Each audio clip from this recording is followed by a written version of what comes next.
So we are super excited to actually get this conversation started. I am not going to go into introductions as everyone's introductions and their bio are lengthy. They have been doing this work. They've been boots on the ground before boots on the ground became boots on the ground. So I'm actually gonna pass it over to Lynae to give us a brief introduction of who you are, and then we are gonna take this show on the road as we're gonna follow everywhere. Hello, everyone. My name is Lynae Vanee. I am a poet, a writer, a TV host, a creator, all the things. I'm just happy to be here.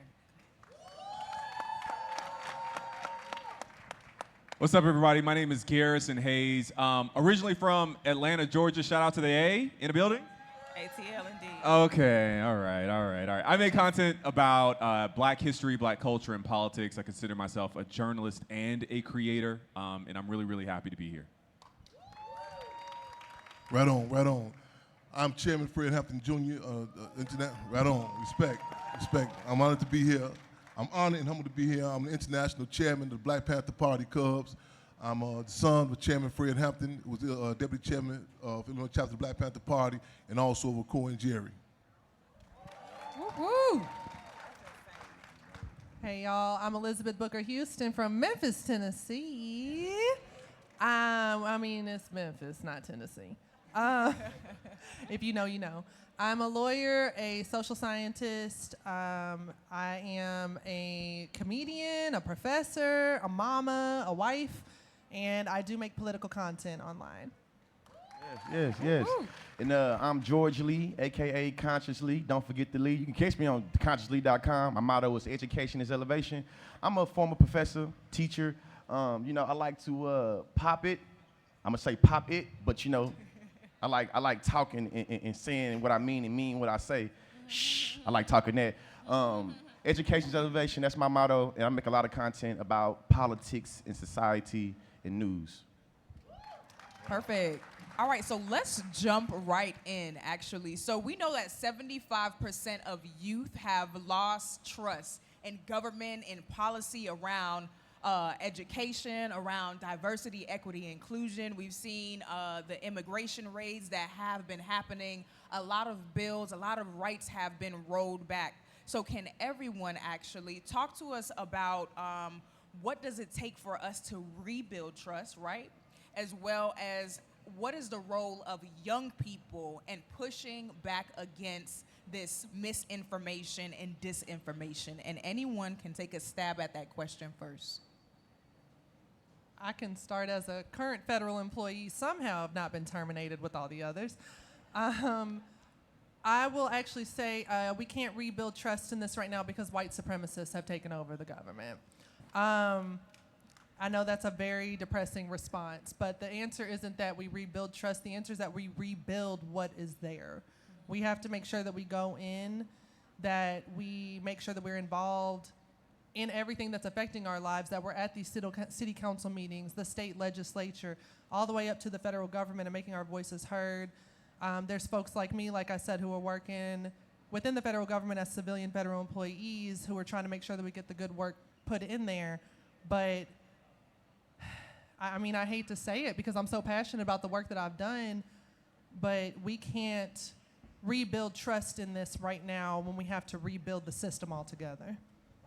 Thank you for that.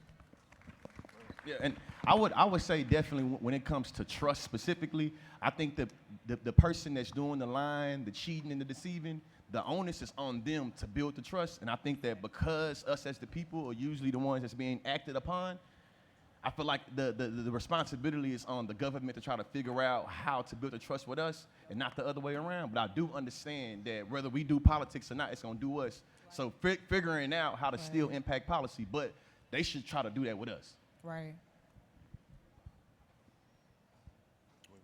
I'll say that I think you can't trust something that you don't know. And I think if you're going to build trust, I think Elizabeth is precisely right, that we don't necessarily need to trust this form of the government. But I think if we're going to build trust in the future, we actually need deeper engagement.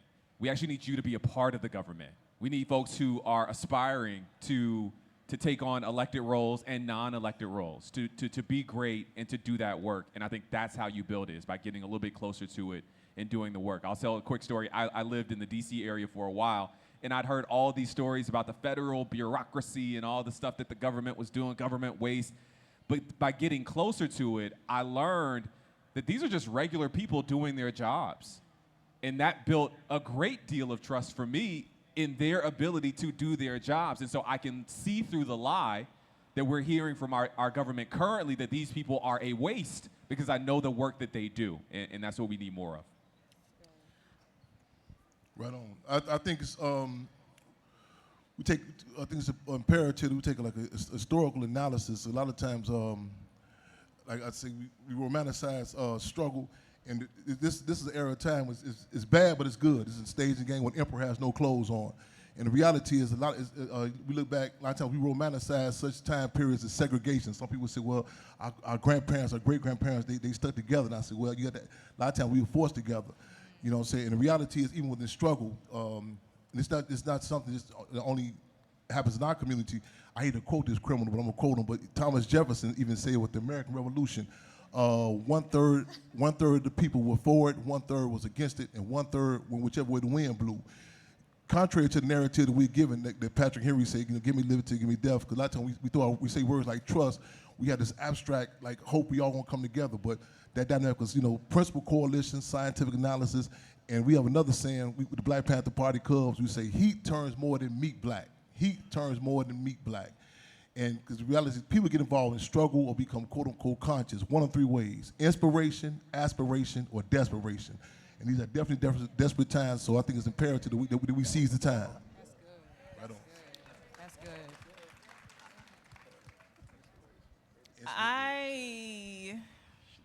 I think I'm in the middle because I think I disagree with us having to rebuild what's there. I think we are approaching a period where things are about to fall and crumble, and we have an amazing opportunity to seize control of what rebuilding that looks like. If we want to go back, like historical analysis, I was thinking about the Reconstruction era, and I often talk about the Reconstruction era, how I would teach it to my students. It wasn't necessarily just about rebuilding the South after Sherman came and burned everything down. It was white people deciding how they were going to rebuild structures of institutionalized racism. And so, yeah, things are about to crumble, things are about to fall. But as you said, running for office, making sure you're getting your foot in the door, this is the time to change what things look like. And so I don't think we have to trust what was there. I think we have to trust in ourselves to build something new. That's good. And I'm just excited for that. I'm disinterested in trying to make things back the way they were because maybe it's crumbling for a reason. I mean, and maybe it's strong. It's absolutely crumbling for a reason. So I'm just saying I think we should be taking the reins as they drop, as they fall, in the chaos. Like, we have to be very, with our blinders on about what the goal is, to be able to take back control. I love that. So in the same vein of shifts and moving and rebuilding, I think one of my favorite quotes is, "A system cannot fail those it was never built to protect," right? So and this is a question for everyone, right? So what radical shifts do you believe are necessary to transform this climate that we're in? When we talk about education, what tools that you think that we should be preparing to give to young people as well? I would say the skill of research. Right now, this panel was about misinformation and disinformation, and I think the political ops are very good at creating messages that get our youth to buy into them.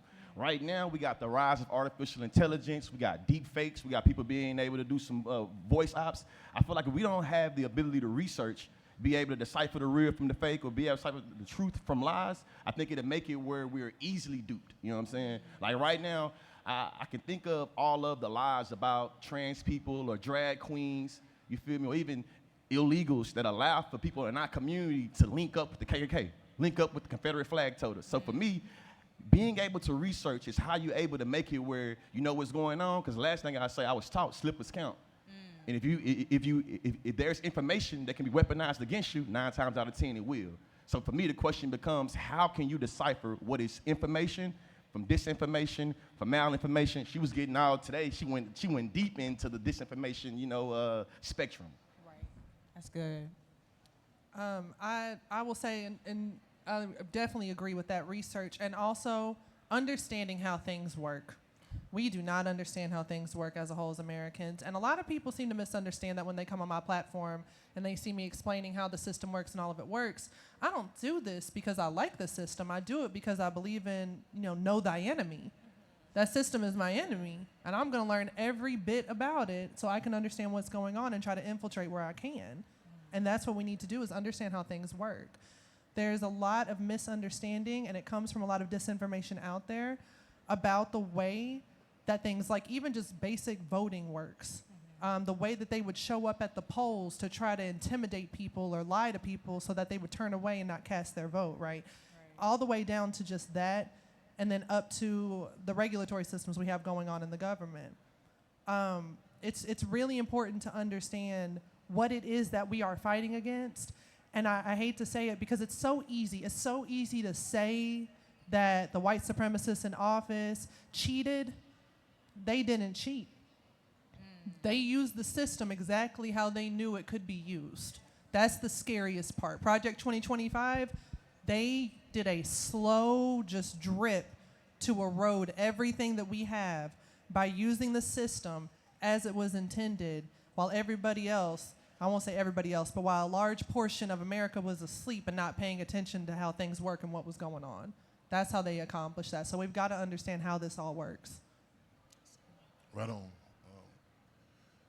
I think it's a campaign that we had, I think, over 20 years ago entitled the African Anti-Terrorism Bill. Again, the African Anti-Terrorism Bill.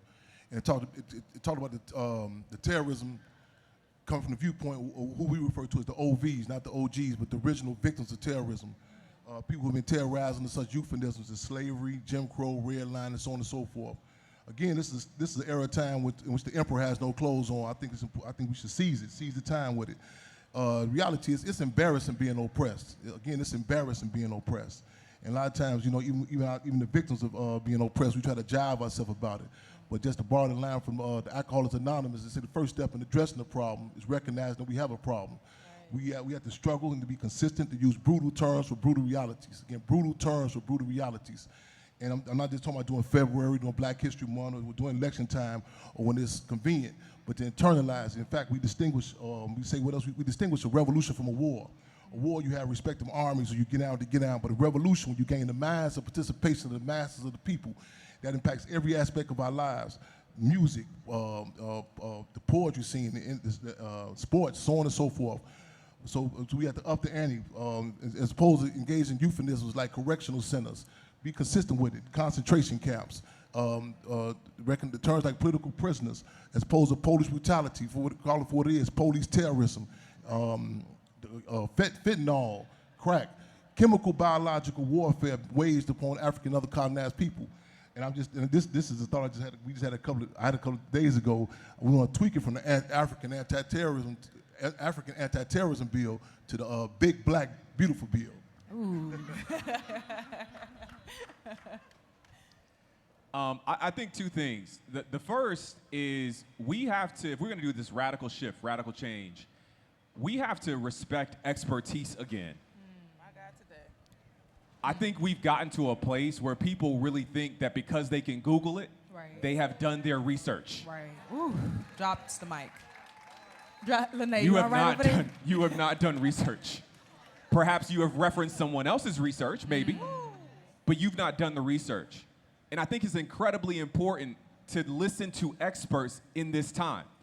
The big project, we talk about history, the project over the last 60 years has been to delegitimize the voices that have been authoritative in our community, the things that have mobilized us, helped us get together. Right. Conscious Lee and I were on a panel just like this one last year with Dr. Kimberly Crenshaw, and she told us a year ago exactly what was going to be happening today, because she's been studying this for a very long time. She's an expert. She knows the history, she knows the laws, she knows the trends. She's able to see things before we can see them because she's paying attention in a really deep way. And so we have to get back to a place where we respect expertise. That's one. The second one I'll make quick. We have to move from a me-centered worldview to a we-centered worldview. That's good. Preach, brother, preach. Take it back. That's good. The project, let's talk about the project again. The project over the last 50, 60 years since the civil rights movement is to make us think about ourselves individually. Oh, I'll give you a little $120,000 job, and now you won't care anything about the people who making $40,000. Right. I'll give you a little salary, so now you're not even thinking about the fact that the minimum wage is $7.25. Your health care is okay, so you don't care about whether or not they have health care. You don't have student loan debt, Come on. and you don't want anybody else to have theirs forgiven either. Come on. We are so focused on ourselves as individuals that we can't see that this collective thing is so important to our collective progress. I am not whole until we are whole. Come on. And until we come back to that as a foundational idea, we will continue to be lost. Thank you. That was good. Very well, powerful. I'm just going to piggyback off of what Garrison just said, because my thought is if we're going to shift and rehash the way we do education, then I think we need to shift the focus on social sciences. If our kids were, if history, if government, if sociology, if psychology, if anthropology, if all these things that are deemed soft sciences were giving a lot more care and attention in school, we'd have a much more empathetic population, period. But we're focused on numbers. We're focused on individualism. We're focused on what careers that are going to be the most lucrative for us, and we're not focusing on things that just make us better people. And I use it as a precursor to say, if we're teaching our kids the social sciences and humanities at a young age, they're also being versed in gender studies. They're also being versed in feminist studies. They're also being versed in queer studies. And so as they get older, these sort of derisive or divisive narratives, the narrative warfare that is coming against us to make us develop strife and warfare within our own communities, we're going to have too much armor for those things to work. And right now, what I see we're having these gender wars. We're having this continued debate about whether black queer problems matter to the grand scheme of black issues, or whether there's an agenda that's trying to emasculate black men. All of these things are distractors and detractors from us moving together as a unit. And not even just us. We have a lot of work to do internally in order for us to be able to take the power that we need to, but also intra-culturally, there's no reason why we should be debating with Latino people right now. No reason. We should be in conversation with figuring out how to support one another. But all these things, to Garrison's point, we are not just given incentives to be individuals, we're also given punishment to be individuals. We're also negatively influenced, or negatively, what's the word in negatively reinforced to be an individualistic society, because we're so focused on our individual issues that when someone challenges our reality, all we want to do is fight. That's good. I do want to add something to that real quick, Sure. because you mentioned social sciences, and I think something that's very interesting that happened on the far right is they often made fun of, oh, your gender studies degree, oh, your sociology degree. Y'all have noticed that, right? Yeah. Guess who the Heritage Foundation hired over the last few decades? Yeah, a lot of social scientists. When you look at the Heritage Foundation's payroll and what they do, they hire a lot of social scientists. I know this because I'm a social scientist, and they tried to scout me because they want to hire people from like law schools and different places they graduate from to do research on behavior change so they can get people to do what they want. So all those gender studies degrees that they were mocking, they were putting that discourse out there to try to keep people on the left embarrassed about that research, and then scooped up their own gender studies people and made trad wives. Wow. Wow. Mic drop. Right. So in the vein of narrative control, as well as just this narrative war that we've been hearing, Booker and Garrison, can you all talk about the viral content on misinformation, and how can we ensure that young people are playing their role on social media by combating that information, especially in the schools? What I'll say quickly, and I know Liz has some great thoughts on this, I think part of it is that you have to be, and I'm going to talk to the young people first, you got to be careful what you laugh at. I know that seems specific, but you got to be really careful what you're laughing at. they are using humor to desensitize you, to get you to key a little bit, while they take away somebody else's rights that are just upstream from taking away your rights. Wow. They're using humor to dehumanize. And so you gotta be really, really careful. I've seen this with some of my younger cousins who are just online to kind of laugh, and it's just funny, and it's just a little gay joke or whatever it is.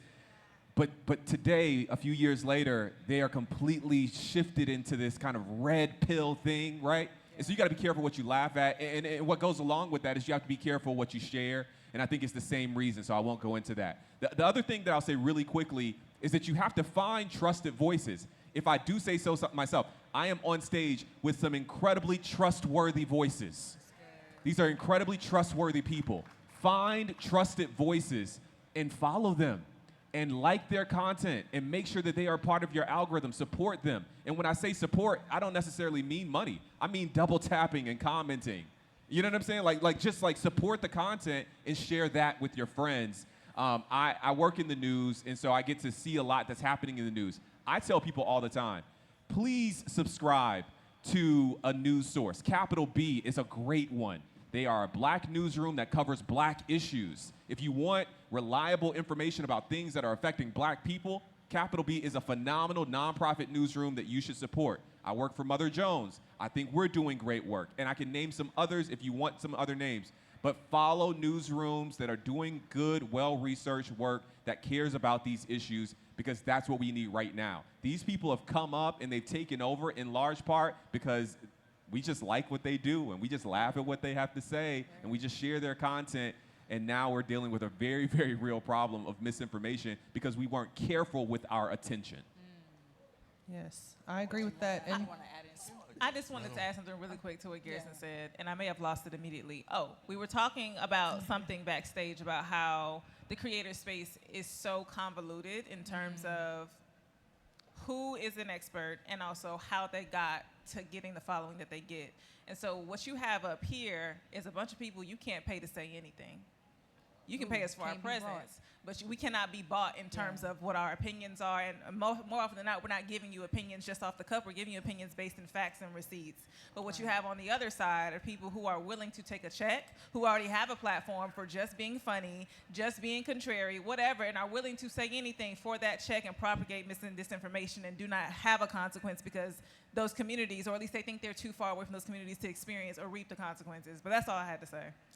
I'm glad you said that, because it's very true. There are people that will take a check, not just on the right, but on the left. A lot of white people who like a lot of misogynoir because they know it makes them money, and they found that out real quick during the campaign season of 2024. But anyway, speaking of black sources, I do want to also point out the Washington Informer, only because I partnered with them, and then you brought up I cannot be paid for my opinion, and they didn't pay for my opinion. I like doing those partnerships, and you need to pay attention to who people are partnering with, by the way. Right. But I did that partnership because they align with me. I didn't make myself align with them. Amen. And that's what we're seeing from the people on this stage and what we have to pay attention to. And I also need young people to teach yourselves the difference between intelligence and charisma, because that is not the same thing. We're having church up here today. It is not the same thing. I remember I was in a moot court competition my first year of law school, and in those competitions, if you don't know how to argue something when you get randomly assigned, you just go up there and argue it the best you can, and I made up a lot of stuff. And I had the professor at the end who was the judge. She said, everything you said was wrong, but my God, you talk in a way that you could make anybody believe anything. And that was the scariest moment of my life. Wow. And I am so glad that happened in my first year of law school, because I take it very seriously with what I'm putting out there in the universe. I take it very, very seriously. A lot of people don't. They just want to give you a lot of charisma and no intelligence and no knowledge, because they know they can make money off of your ignorance and the appeal that they have. And when I say ignorance, I'm not calling anybody ignorant. I'm saying ignorance to a certain topic. For example, when it comes to vaccines, that's a big one for me as a public health lawyer and someone who works at the FDA, and as someone whose son is autistic. I get very frustrated about the disinformation about vaccines and autism. But if you get someone like Jenny McCarthy, who was an actress, who was charismatic and, pretty and blonde and white, right? She just said all kinds of things and now got people turned away from something that's going to prevent communicable diseases. So that's very important to know the difference between charisma and knowledge. That's good. So, Chairman Fred Hampton Jr., this is actually for you. So, in the realm of miseducation and disinformation, we know that education is extremely important, and we know that it's important for us to take part in our own history and writing our history as the son of a movement leader who has contributed to the movement, to the NAACP Youth and College Division. What do you think that young people can do in this time to make sure that they're capturing history? If I can, on the tag team on something Absolutely. just on just even the point about comedy, everything is political, and I'm not talking about partisan political, Democrat, Republican. I'm talking about the basic essence of politics is food, clothing, and shelter. You're gonna survive. How you get it, how you receive it. Comedy is political, and I thought back when you were speaking about this interview. Ironically, it was an interview with Jerry Springer, who was dropped a ton of propaganda bombs on our people. But this interview he was doing with William Schaffner, and he had said something to the effect that during the era of Nazi Germany, his grandmother had warned him as a child to always be careful of how people make light or make jokes about your people. And I was like, wow, this Jerry Springer saying this about his community. Dig that. But the reality, like even in Nazi Germany, saying prior to the SS and the SA with the actual gas chambers, Gropel, who was the minister of propaganda for Adolf, the Führer of Nazi Germany, Adolf Hitler, a whole campaign with comedy shows to make light, to take away the sting. So again, a lot of times we have a reactionary assessment of the attack that's waged on us. We'll see it when the bullet hit us. But the propaganda, the type of movies, you know what I'm saying, all that's strategic. I mean, they have social engineering, people, think tanks, they go back and say, how can we do this? And before you know it, you become comfortable with it.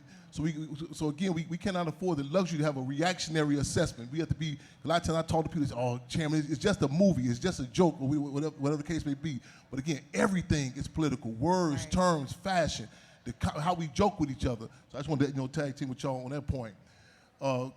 Segue into the point about even with Chairman Fred prior to being, I don't know if everybody's familiar with what you just pointed out. Who let the okay, we gave the time thing. The junior NAACP, and if a lot of people didn't recognize the significance of that, the federal government recognized his organizing capabilities as a youth. Right. As a teenager, we took the junior NAACP from 7 to 300 members in about 7.5 month time period. When right on, you clap for that. Yeah, yes, let's make some Fred. noise for that. This is before he was Chairman Fred. This is Fred Hampton. This is Fred Hampton as a child, and the federal government recognized this. In fact, when they called for the government, the D.C. Bureau of the FBI called for a wiretap on my grandparents' telephone. They thought it was a typo. They couldn't believe how young he was. So I want to put that in context. A lot of times we give the narrative that we're not that important to be watched. You know what I'm saying? Like we talk about the COINTELPRO, the counterintelligence program. A lot of us don't even believe that we are worthy of being assassinated, that we're worthy of being targeted. But again, they have psychological profiles. So in this system, you talking about the slavery records, so on and so forth. They study us. They know the potential. The individuals they give us as entertainers, the faces. They study every dynamic about this. So with the youth in particular, I want to say this. Let's try to combat liberalism. Because a lot of times we say we don't want to hurt anyone's feelings. We don't want to say certain things. But again, be able to make mistakes on our own terms. As Malcolm X said, even our mistakes belong to us. Right. We say we got a way of theory and practice. Yes. So I was kind of rushing to give no, the time. you're okay. So as we are getting ready to close, this is a response for everyone. How do you stay grounded and effective as a organizer, as a leader, as a change agent who's contributing to our history in the midst of this political chaos, this political distrust? And what makes you happy? What's been bringing you joy lately? I think Garrison hit on something that's real important, and being able to flip the we for the me. I know for me, being on the internet, getting dogpiled on every other day, or I made a video when you mad, I said trans women or women, or you want to talk about my wife, or whatever it's that day, I found that being in community with we is the best way I'm able to fill my cup up, is the best way I'm able to really think about what's going on. I feel like it's real easy for us to get lost in the sauce of values, of likes, and comments and views, and we start viewing our livelihood and viewing the value of us based off of how we get engaged. So for me, being able to take outside of who I am as an individual and think about how I connect with everybody allows for me to stay grounded, and I think it allows for me to never get caught up in the hoopla. There's a lot of narratives on the internet that ain't IRL. Right. You know what I'm saying? It's a lot of things in IRL don't make it to the internet. So for me, staying grounded makes it where I never get lost in the algorithm to make sure my intellect and algorithm is always delineated. Because it's real easy to get together, you know. But That's good. The thing that makes me keep going is I was perfectly content with, okay, I got my post-law school job and I'm going to work up my career ladder. And yeah, I was still doing the work I did in my community and activism, but I wasn't taking it to the next level. And for folks to know my story, my brother was murdered in 2017. And I do this because my brother can't. That's what it is. There's a reason that I'm able to keep going. And there's a reason why I'm able to be a voice for so many people. Every day I'm shocked. The number of folks who come up and hugged me, and yeah, I don't think y'all understand how much that means to me. So I keep going. Thank you. And then we're going to do fireside, like real quick, 30-second spills to wrap up, because I'm getting times left and right. Anybody else want to add? Honestly, my relationship with God is really what's grounded me. There's so much going on right now, and so much that can make you feel like you're defeated before you even get started. But one thing that I'm seeing most, I think something that's given me hope, is the amount that I see people, like regularly everyday people, fighting back. Those are the glimmers of light in the darkness, but also recognizing that I'm going to take out of church for real, that the devil is the architect of darkness, but he is also a liar.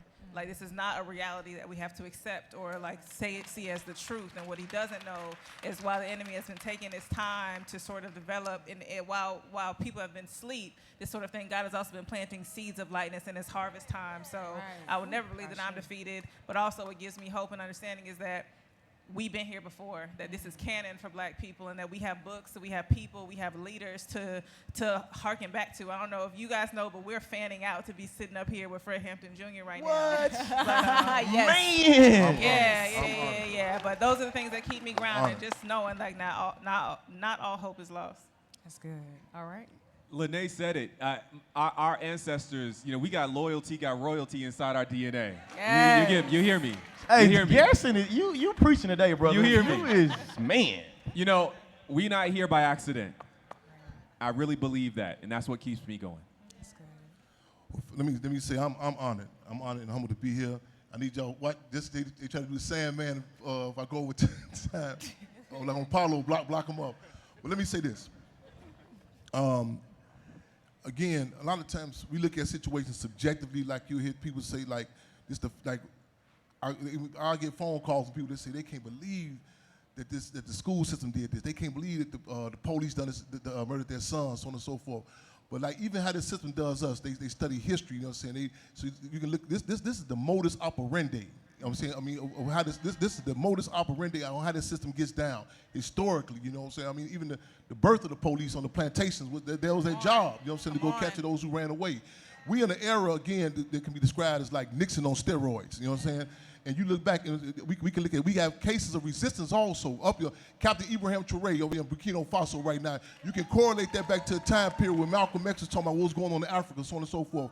But again, these are the names. Some terms may change, so on and so forth, but the root of it is consistent with it. But also resistance has to be consistent. So again, look at we have to study history, not in the abstract sort of way, but again, draw concrete correlations. You know what I'm saying? What has happened before, so you don't be surprised. This is what I grew up in the city. I'm closed. I grew up in the city. Well, not in many cases, not the things did not change, but I grew up in a city where the names did not even change. I'm talking about the daily machine, so on and so forth. So I was constantly reminded, this is how it gets down. So when you deal with certain people, it's like you just say, oh, that's their background. Let me see how I'm gonna move with this, how I'm gonna address this, though. So we have to study the roots, the history of this system. When it was birthed or operates, also study the root and the history of our people. Right. You know what I'm saying? Now, I'm not talking about the watered down version. I'm talking about the resistance is always get down with our people. All right, y'all, let's make some noise. So we, to close this out, of course, please make sure if you are a part of Youth in College that you come and visit us in our office. We'll also be taking a group picture up here. and then carefully, respectfully make your way to the back towards the NAACP Youth and College. You just go straight towards the back. You'll be able to take pictures with some of the panelists as well. So thank you all so much. Power to the people. Power to the people. Thank y'all. Right on.